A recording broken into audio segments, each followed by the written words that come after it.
Katika jimbo ndogo la elimu na uraia mpya njia panda, eneo la Rubero kaskazini mwa Kivu, ufunguzi wa shule umerudishwa nyuma kufuatia mauaji ya zaidi ya raia 16 yaliyofanywa na waasi wa ADF katika mji mdogo wa Ntoyo hivi karibuni. Walimu, wakuu wa shule na wazazi wanataka kurejeshwa kwa hali ya usalama kabla ya kuanza tena masomo.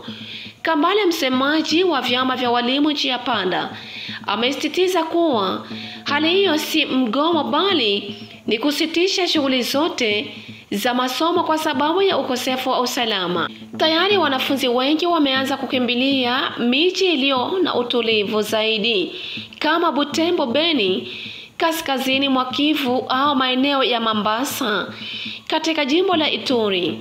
Kwa mujibu wa wakazi, shule nyingi zimefungwa.